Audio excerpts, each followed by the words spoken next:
안녕하세요. 오늘도 사연살롱을 찾아주셔서 감사합니다. 결혼 후 막막한 시간을 보내다 지금은 평범하고 행복한 인생을 살고 있는 주부입니다. 저는 어릴 때부터 봉사활동을 중요시하는 부모님 밑에서 자랐어요.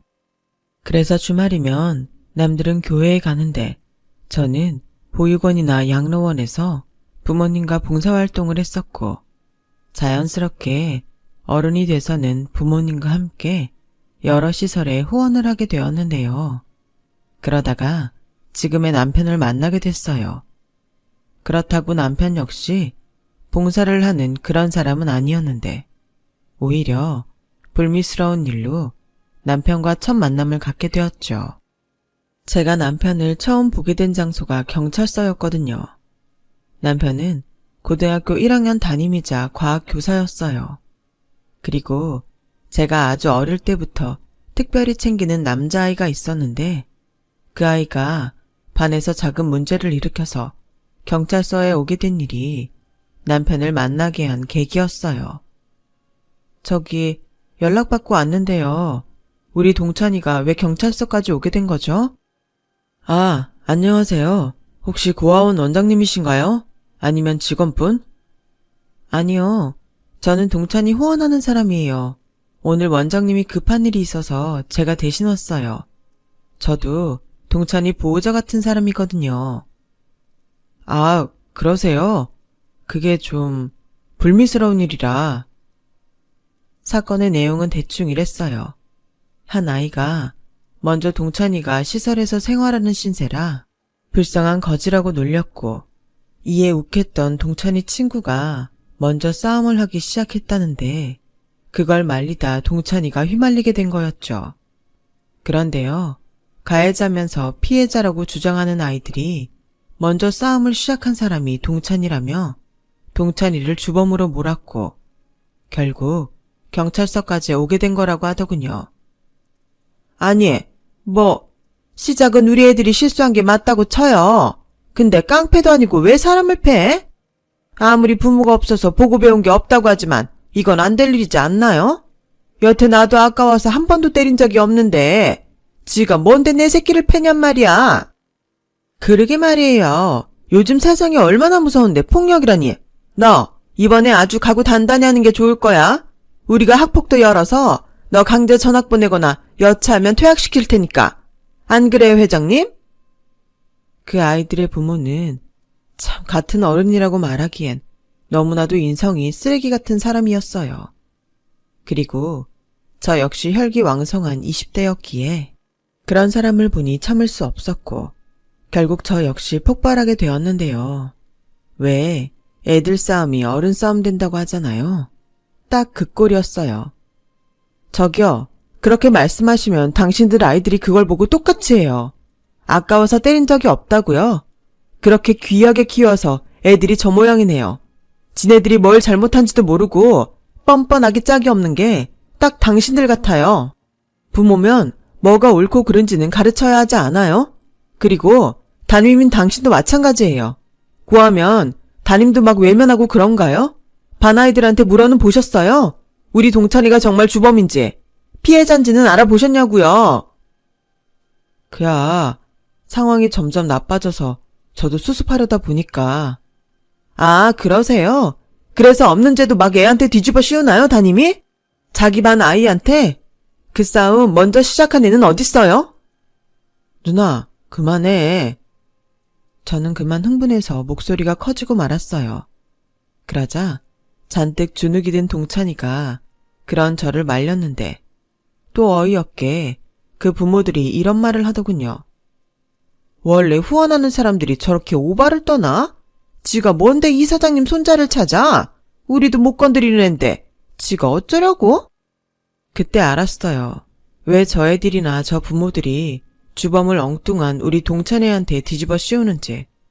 그래서 저는 더욱 화가 났고 그야말로 뚜껑이 제대로 열렸는데요. 아, 그래서 이 사장 손자한테는 찍소리를 못해서 만만한 우리 동찬이한테 그런 거였군요. 당신들 이번엔 정말 사람 잘못 골랐어.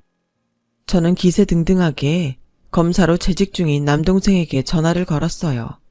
그리고 남동생 역시 저와 똑같이 아이들을 후원하는 입장이라 제가 전화를 걸어 억울한 상황을 얘기하자 피는 못 속인다고 저처럼 흥분을 하더니 경찰서로 날아오듯 도착했죠.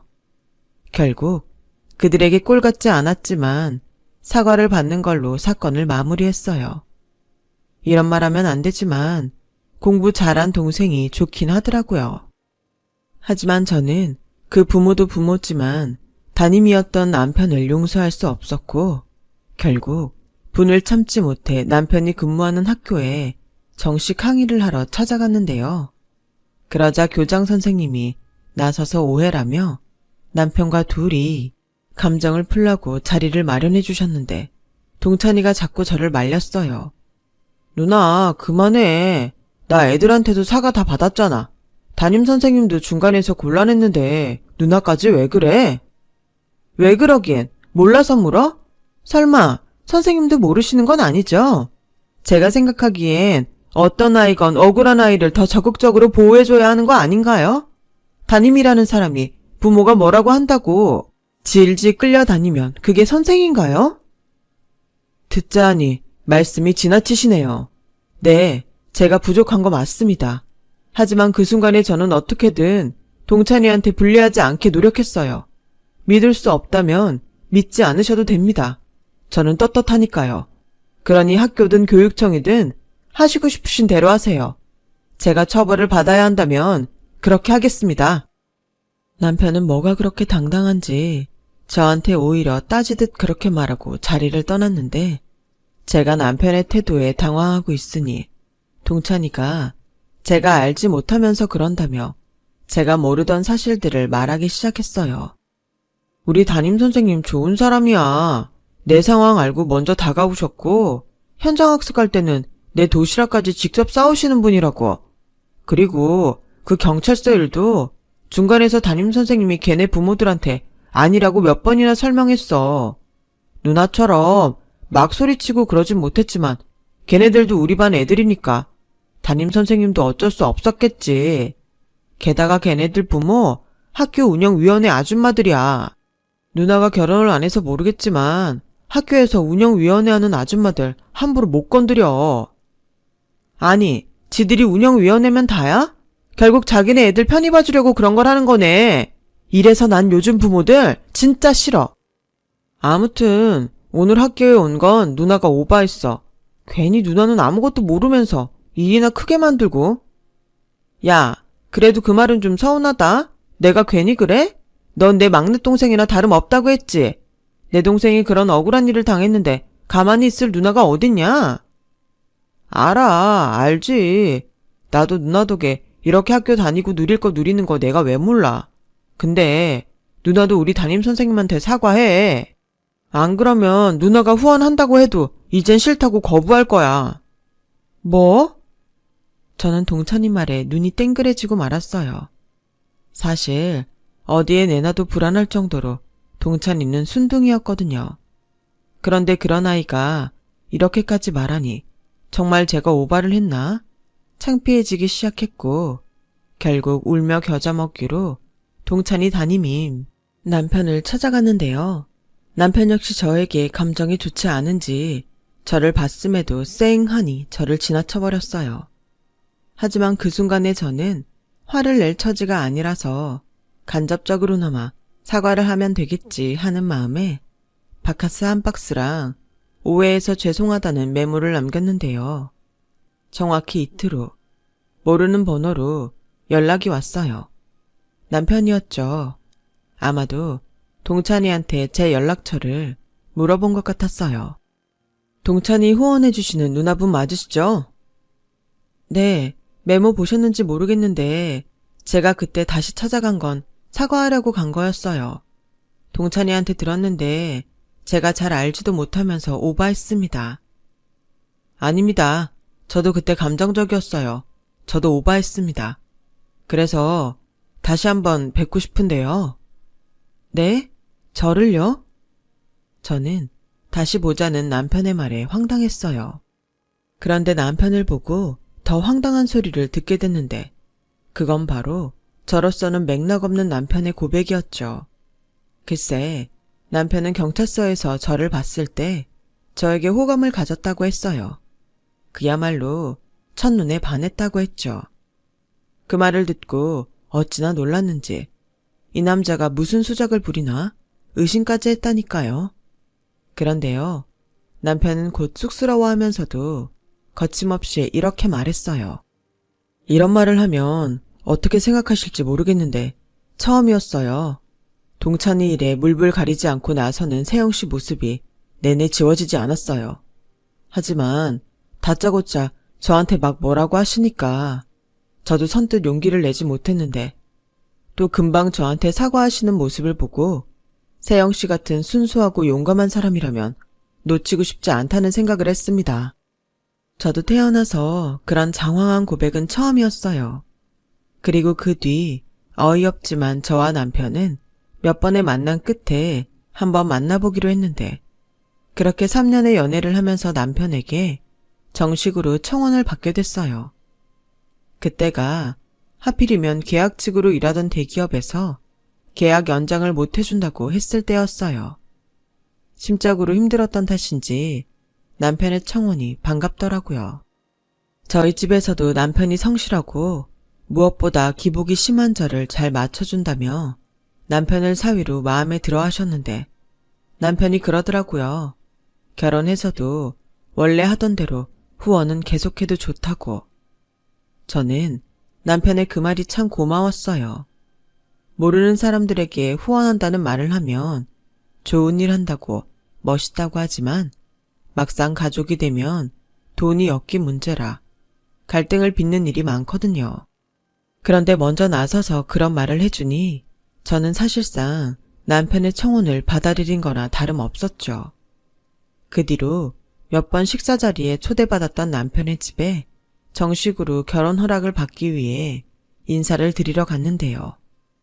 이젠 시어머니가 될 남편의 어머니는 제가 재계약이 되지 않았다는 사실에 눈살을 찌푸리셨고 곧 이렇게 말씀하셨어요. 나는 옛날 사람이 아니라서 여자도 능력이 있어야 한다는 주의야. 전에는 세영이 네가 계약직이긴 했어도 대기업에 다니고 있었잖아. 근데 지금은 무직이고 이건 아니라고 생각한다. 내 아들이 교사인데 둘이 어느 정도 수준은 맞아야지. 네? 아, 그럼 결혼은 반대하시는 건가요? 아니, 그건 아니야. 네가 잘리긴 했어도 그동안 모아놓은 돈은 있겠지. 그러니 결혼은 해라. 대신 다시 좋은 회사에 취직하라는 말이야. 요즘 맞벌이 안 하는 집이 어딨니? 그리고 이제 한 식구가 될 거니까 하는 말인데 너 한다는 그거 있잖니? 불쌍한 사람 돕는 거. 후원이요? 그래, 후원. 그것도 그만해라. 난 세상 그런 돈이 제일 아까워. 물론 그 사람들 불쌍하지. 근데 어쩌니? 그게 그 사람들 팔자인걸. 자기가 노력해서 잘 살 생각을 해야 맞는 거 아니니? 그러니 내 며느리가 되는 그 순간부터 너 그 후원인지 뭔지 그만둬라. 죄송하지만 그건 따를 수가 없어요. 이미 그 돈으로 생활하는 아이들이 있는데 제가 결혼한다고 그 돈을 끊으면 그 아이들이 곤란해지거든요. 어머, 너 이제 벌이도 없는데 그럼 무슨 돈으로 그 돈을 내려고? 설마 내 아들 돈으로 그 아까운 짓을 하려는 거냐?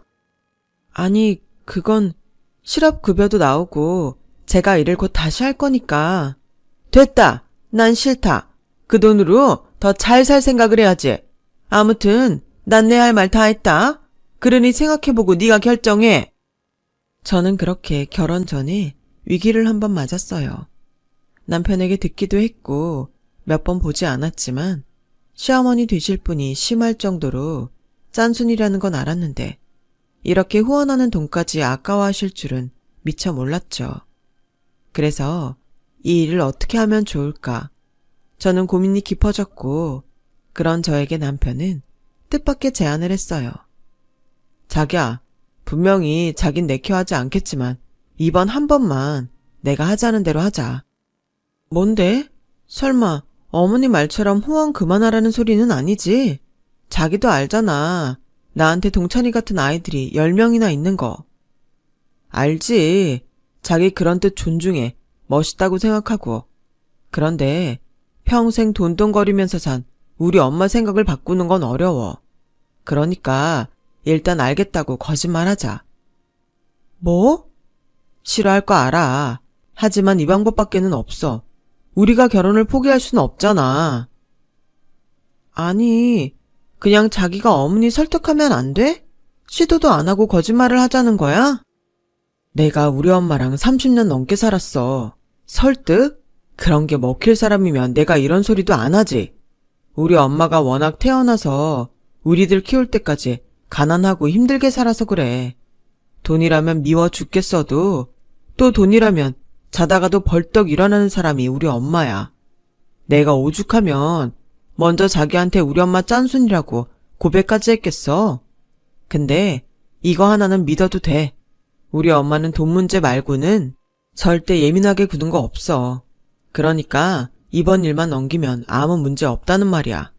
막말로 엄마가 같이 사는 것도 아닌데 자기가 후원을 하던 맞벌이를 하던 우리 엄마가 어떻게 알아? 난 자기가 이젠 일 안 하고 살림만 한다고 해도 찬성이야. 자기 계속 야근하면서 힘들게 일했잖아. 저는 남편의 말에 여간 고민이 되는 게 아니었어요. 남편은 심성도 착하고 저를 참 많이 생각해주는 사람이었거든요.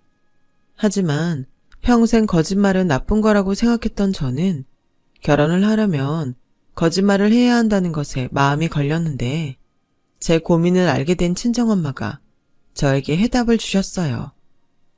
으휴, 너도 내 딸이지만 참 고지식하다. 한 번만 눈 질끈 감으면 될 일을. 뭐? 다른 사람이면 몰라도 엄마가 그런 소리를 하면 안 되지. 날 이렇게 키운 사람이 누군데? 그래, 그래서 내가 책임지려고 한다. 네가 지금 내는 후원금 엄마랑 아빠가 대신 낼게. 어차피 걔네들 곧 있으면 성인이잖아. 그러니 너는 네 알겠습니다 하고 결혼해. 정말 그래도 돼? 일단은 실업급여도 나오니까 내가 할 수 있는 날까지는 내가 엄마한테 입금할게. 정말 고마워 엄마. 엄마 말 아직 안 끝났어. 대신 니네 시어머니 말씀처럼 아이 갖기 전까지는 엄마도 네가 일을 계속 했으면 좋겠어. 우리 딸 능력 있는데 너무 아깝잖아. 곽서방 뜻은 너무 고맙지만 엄마는 그랬으면 좋겠다. 치, 엄마도 나중엔 시어머니 될 사람이다. 뭐 이런 거야? 벌써부터 우리 어머니 편을 들어? 그런가? 엄마는 그냥 다 이해가 돼서 그래. 얼마나 돈 때문에 힘드셨음 그러시겠니? 사치 부리는 시어머니보다는 자린고비 시어머니가 낫다. 어쨌든 니들 돈 걱정 없이 잘 살았으면 하는 마음에서 그러시는 거잖아. 우리 딸 이제 고민 해결됐으니까 정말 면사포 쓰는 건가? 뭐야, 그렇게 빨리 결혼시키고 싶었던 거였어? 그럼 왜 니들은 다 키워줬는데 결혼들을 안 하니? 엄마도 아빠랑 둘이 오붓하게 좀 살자. 저는 엄마의 말에 한결 가벼워진 마음으로 그렇게 결혼식을 올렸어요. 그리고 남편 말대로 돈 문제 빼고는 시어머니와 심한 갈등을 빚는 일은 없었는데요. 그래도 그 짠순이 본능 때문에 창피한 일은 적지 않게 있었어요. 마트나 시장에서 사은품과 덤에 심각할 정도로 집착하는 것은 기본이고 큰맘 먹고 외식이라도 하는 날엔 당신이 내는 돈이 아닌데도 돈에 비해 음식량이 적다고 수시로 항의를 하시는데 나중엔 외식도 꺼려지게 되더라고요.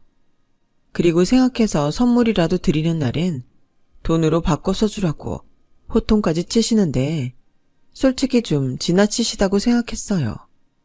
그래서 자연스럽게 저는 시어머니와 거리를 좀 두고 지내려고 했는데 제가 결혼하고 4년이 지난 후 남동생이 결혼을 하면서 저와 시어머니는 본격적으로 갈등을 빚게 되었어요.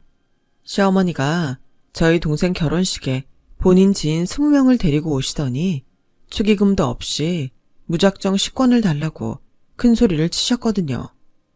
아니, 나는 가족이라니까요. 이 집 장녀가 내 며느리예요. 무슨 가족끼리 돈을 내래. 됐고, 식권이나 21장 줘요. 아니, 저희는 전달받은 게 없고요. 말씀을 듣자 하니 세영이형 시어머니 되시는 분 같은데 이러시는 건 아닙니다. 함께 오신 저분들은 본인 손님이시잖아요. 아니, 좋은 날 많이들 와서 축하해주면 고마운 일이지? 그깟 몇 푼 가지고 매정하게 이러는 건가요? 사돈한테? 어머니, 무슨 일이세요?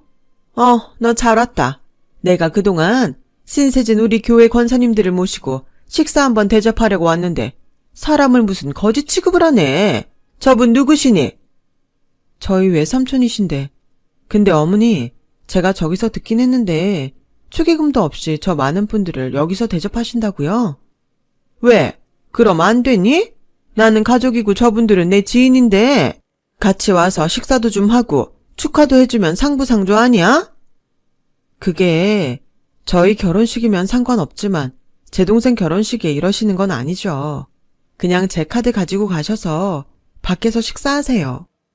어머, 너 웃긴다. 네가 이러면 내 꼴만 우스워지는 건 모르니? 그냥 좋게 식권이나 줘.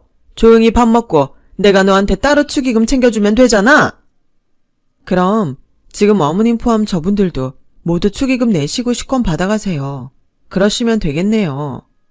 뭐야? 기어코 시애미를 여기서 개망신을 주겠다는 거야? 너도 참 매정하다. 아니, 니네 식구들은 생판 모르는 사람도 돕는다면서 정작 가족이 나한테는 이렇게 야박할 수 있어? 꼴랑 몇 푼 안 되는 축의금 갖고? 세상에 서러워서 내가 살 수가 없네. 아유, 내 팔자야. 상황은 그렇게 점점 나빠졌어요. 그러자 식장 바깥에서 저희 부모님 심부름을 하던 남편이 이 사실을 알고 헐레벌떡 뛰어왔고 결국 남편이 ATM 기계에서 21명의 축의금을 대신 내고 식권을 드리는 것으로 상황을 정리했는데요. 그 일로 저도 남편도 시어머니 때문에 화가 머리끝까지 나고 말았어요. 저희 식구들은 말은 하지 않았지만 얼굴색이 좋지 않았는데 자리가 자리인지라 남동생도 그렇고 새 식구가 될 올케와 사돈분들에게 여간 죄송하지 않을 수 없었죠. 그리고 남편 역시 자기 어머니 일로 창피한 일을 당하자 이번엔 그냥 넘어갈 수 없었는지 급기야 남편은 식사를 마치고 함께 오신 지인분들과 돌아가려는 시어머니를 붙잡았어요. 엄마, 왜 그냥 가요? 세영이한테는 식사하고 축의금 챙겨주신다고 했잖아요. 어머, 너까지? 정말 사람 창피하게 왜 그러니? 축의금은 아까 네가 대신 냈잖아. 설마 엄마한테 그 돈을 도로 내놓으라고? 네, 주세요. 저분들 대접은 엄마가 하시는 거잖아요. 세상에 다른 자리도 아니고 사돈총각 결혼식에 자기 손님 데려와서 공짜 대접하려는 게 말이 돼요? 엄마 아들이 이 집 사위인 거 까먹었어요. 얘 좀 봐. 이게 장가가더니 사람이 확 바뀌었네. 나는 이 집 사람들이 하도 남한테 후원한다고 해서 그거 믿고 온 거야. 원래 잔칫집엔 사람들 많이 데리고 와서 왁자지껄하게 해주는 게 제일 고마운 거 몰라? 식사 대접은 당연한 거지. 내 참 더럽고 치사해서 내가 거지도 아니고 너 여기서 딱 기다려. 내가 지금 1층에 내려가서 돈 찾아서 줄게. 그럼 되잖아. 그렇게 시어머니는 남편에게 괘씸하다며 씩씩거리시며 1층으로 가셨어요. 그리고 한참이 지나도 오지 않으셨는데 그때 알았죠. 어머님은 처음부터 돈을 줄 생각이 없었다는 걸요. 그 뒤 저와 남편은 도를 넘어선 시어머니의 절약정신에 학을 뗐고 그때 지방에서 일을 하시느라 참석하지 못한 시아버님에게 이 사실을 남편이 말했는데요. 시아버님 역시 당신 아내가 그렇게까지 했다는 것에 많이 당황했는지 아무 말도 하지 못하시고 전화를 끊으셨는데 곧이어 저에게 100만 원을 보내셨어요. 그리고 저에게 전화로 대신 사과하신다며 미안하다고 하셨는데 저 역시 그 돈을 받기가 죄송했어요. 사고 친 사람은 따로 있는데 이게 무슨 못할 짓인가 싶었죠. 그래서 아버님, 이 돈 안 주셔도 돼요. 밖에서 힘들게 일하시고 버신 돈이잖아요. 저 이 돈 못 받아요. 제가 다시 이체해 드릴게요. 아니다. 사돈총각 결혼에 내가 그 정도는 해야겠다고 생각하던 참이었어. 대신 네 시어머니가 그렇게 추태를 부릴 거라는 건 꿈에도 몰랐다. 그런데 너도 이젠 우리 식구니 알잖아. 네 시어머니가 생각이 짧아서 그렇지 절대 나쁜 마음으로 그러진 않았을 거다.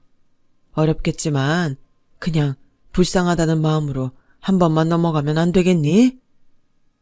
되고 안 되고가 어딨겠어요. 그냥 이번 일은 워낙에 정도가 지나치셔서 저희보다 저희 부모님이 더 곤란하셨을 거예요. 그래, 그러시겠지. 아휴, 내가 이 사람을 그냥 홍군형을 내야겠다. 네가 대신 좀 죄송하다고 전해주렴. 내가 울릉도에서 바깥사돈 좋아하시는 오징어를 좀 사왔다. 주말이라도 와서 가지고 가서 드려라. 내가 할 수 있는 게 이런 것밖에는 없구나. 참 사과라는 건 어려운 것 같아요. 하는 사람도 어렵지만 받는 마음도 어렵기는 마찬가지니까요. 하지만 정작 시어머니는 불편한 기색이라고는 하나 없었는데 도리어 저에게 시아버님이 준 돈을 당신한테 주라고 목소리를 높이셨어요. 아니, 니네 집은 무슨 돈을 이중으로 받아? 네 남편이 냈잖아. 그럼 됐지. 시아버지가 준 돈까지 푸르르 갖다 바쳐야겠니? 이건 아니지. 그 돈은 나한테 다시 다오. 엄마도 양심이 좀 있어야죠. 돈 찾아서 준다고 하고 냅다 튄 사람이 누군데? 당신 그 돈 절대 우리 엄마 주지 마. 뭐야, 너 도대체 누구 편이야? 없는 집에서 어렵게 선생까지 만들어줬더니 이게 보자니까? 너 내 아들이다. 너 지금 번지수 잘못 찾았어. 여기서 그런 말이 왜 나와요? 됐어요. 나도 엄마 때문에 이젠 그만 쪽팔리고 싶어요. 우리 앞으로 집에 안 올 테니 그렇게 알아요. 어머머? 고작 축의금 가지고 부모 자식 연을 끊자는 거야? 알았다. 내가 그 돈 포기하면 되잖아. 아들 장가가면 남의 아들 된다고 하더니 그 말이 아주 딱 맞네. 너 앞으로 곽씨하지 말고 쟤 따라서 윤씨해라. 참 유치하지만 그 일은 그렇게 마무리되었어요. 시아버님이 주신 오징어 가지고도 시어머니는 아깝다며 생 난리를 치셨는데 시아버님이 나서서 저희 차에 실어주시니 저도 일단은 저희 부모님에게 미안한 마음을 조금이나마 만회할 수 있었죠. 아, 이렇게 귀한 걸 매번 이렇게 좋은 것만 받아서 어떡하니? 장모님, 그때 저희 엄마가 됐네. 우리 그 얘기는 이제 그만하세. 그리고 세영이한테 받기는 했는데 이 돈도 필요 없어. 이 돈도 그냥 모른 척하고 다시 아버님께 드려. 그래도 저희 아버지 성이신데. 자네 장모 말 들어. 나는 이 오징어 받아서 이제 괜찮네. 이런 오징어를 세상에 어디서 맛을 봐. 솔직히 우리도 그날은 마음이 많이 상했지. 다른 것도 아니고 그쪽 사돈 보는데 볼낯이 없었으니까.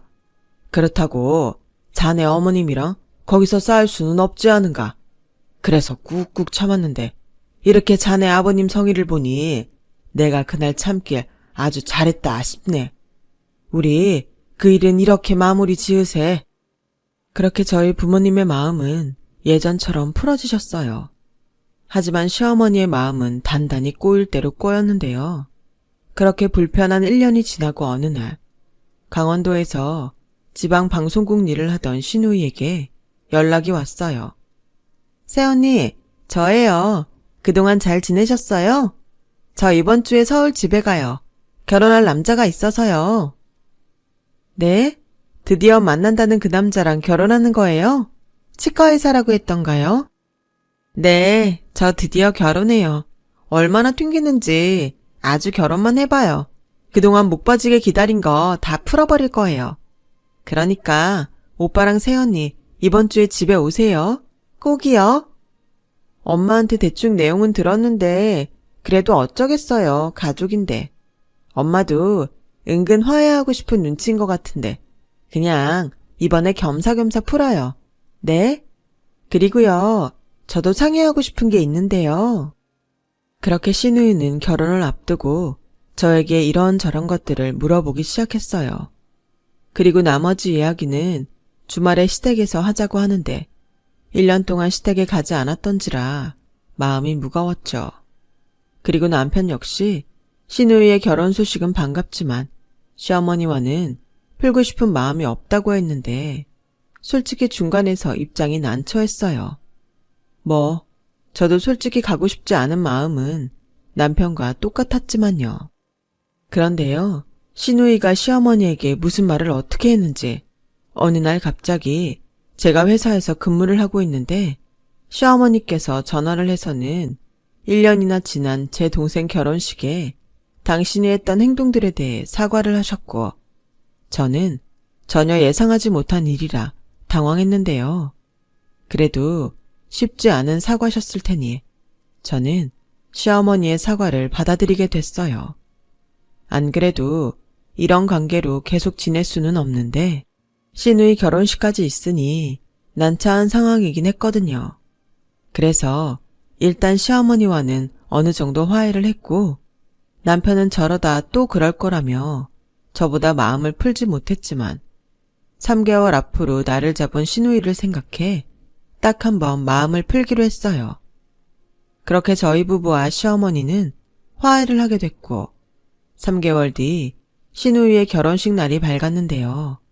남편은 남편대로 결혼식 진행 때문에 그리고 저는 신우이가 부탁한 일이 있어 아침부터 바빴어요. 그리고 겨우 결혼식장에서 숨을 돌리고 있는데 한복에 혼주 메이크업까지 다 마친 시어머니는 금방이라도 터질 것 같은 빨간 풍선 같은 얼굴로 다짜고짜 저에게 와 화장실로 가자고 하셨어요. 야, 너 지금 나 엿먹이려고 작정한 거지? 네? 그게 무슨... 저 거지 같은 애들은 다 뭐야? 왜 우리랑 아무 상관없는 애들이 10명이나 왔냔 말이야? 가만 보니 네가 지금 나한테 똑같이 복수를 하려고 그러나 본데 너 도대체 언제까지 우려먹을래? 내가 미안하다고 했잖아. 그리고 너 후원인지 뭔지 그만뒀다고 하지 않았어? 이게 가만 보니까 아주 나를 만만하게 봤구나. 어머니, 그게 아니고요. 아니긴 뭐가 아니야. 당장 쟤네들 내쫓아라. 여기가 무슨 무료 급식소인 줄 알아? 여기 음식이 1인당 얼만지 알아? 네 동생 결혼식보다 훨씬 고급이라고. 어디 재수없게 저런 부모도 없는 것들한테 그런 고급 음식을 먹이려고 들어. 너 솔직히 말해봐. 너 내 딸이 의사랑 결혼해서 배 아프냐? 네? 어머니, 무슨 그런 말씀을 하세요. 그리고 거지 같다뇨. 아무리 식대가 비싸도 그렇지. 그게 어른으로서 하실 말씀이세요? 뭐야? 너 지금 시엠이 가르치냐? 좋다. 네가 못하면 내가 아마. 내 딸 결혼식 망칠 생각이라면 너 꿈도 꾸지 마. 내 당장 저것들을 싹 다 내쫓아버릴 거야. 그렇게 시어머니는 팔까지 걷어붙이고 화장실을 나가셨어요. 저는 행여 아이들이 마음 상하는 일이 발생할까 재빨리 시어머니의 뒤를 쫓았는데 무슨 걸음이 그렇게 빠르신지 이미 아이들한테 삿대질까지 하시며 고래고래 나가라며 갖은 면박을 주시고 계셨어요. 그러니 시어머니 목소리 때문에 결혼식장은 술렁거렸고 서둘러 남편이 수습을 하려 나섰는데 남편 역시 좋은 소리가 나가지 않자 급기야 시어머니와 남편은 많은 사람들이 보고 있음에도 다투기 시작했어요. 아니, 엄마라는 사람은 어떻게 변하질 않아요. 얘네들 여기 다 축의금 내고 들어온 아이들이에요. 똑같은 손님이라고요. 뭐? 무슨 말 같지 않은 소리야. 얘네들이 무슨 돈이 있어? 매제가 새영인의 가족이 후원을 한다고 하니까 관심 있다고 아이들 초대한 거라고요. 아이들 앞으로 저희 쪽에 10만 원씩 축의금도 냈어요. 엄마는 알지도 못하면서. 뭐야? 10만 원씩이나 냈어? 장모님, 형님 말씀이 맞아요. 제가 먼저 혜진이한테 부탁해서 아이들 초대한 건데. 그래? 나는 몰랐지. 아니, 우리 김서방은 어떻게 그런 생각을 다 했어? 인품이 아주 훌륭하네. 저는 저한테는 세상 아깝다며 뭐라고 하시더니 의사사위 앞에서 꼼짝도 못하는 시어머니를 보고 더 이상 화를 참을 수 없었어요. 그래서 아이들을 불러 나가자고 했고 신부 대기실에 있던 시누이까지 나와 미안하다고 사과를 하는 지경에 이르렀는데 그때였어요. 어떤 아주머니가 저돌적으로 달려오더니 그 뒤로 냅다 시어머니의 머리채를 잡았는데 그 뒤에 하는 말이 정말 놀라지 않을 수가 없었죠. 이 사기꾼 같은 년아, 네가 감히 내 돈을 갖고 장난을 쳐? 그래놓고 지는 이렇게 비싼 데서 자식 결혼식을 올린다고. 너 아주 잘 걸렸다.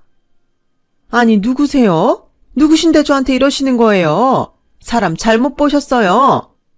잘못 보긴? 네 년이 5개월 전에 재개발한다고 투자하라고 사람들 모으고 돌아다녔잖아. 내가 그 땅에 전 재산을 넣었어. 아니, 그 땅이 왜요? 그 땅 재개발 확실하다고 했는데? 이런 알지도 못하는 무식한 년을 봤나? 거기 그린벨트로 묶인 땅이야. 개발이라고는 꿈도 못 꾸는 땅이라고. 아니에요. 이번에 그 그린벨트가 풀린다고 장 선생님이 그러셨는데. 그래서 나도 대출에 사채까지 받아서 10억을 넣었는데 무슨 말이에요? 뭐야, 사기꾼인 줄 알았더니 나보다 더 털린 거야? 그래놓고 사람들 불러 모아 다 같이 사기당하자고 소개하고 다녔어? 소개하면 소개비를 준다고 하길래. 아줌마, 지금 여기로 사람들 죄다 몰려오고 있어. 자식 결혼? 웃기고 있네. 여기서 아줌마 초상 치르게 생겼다고. 뭘 알고나 있어. 뭐라고요?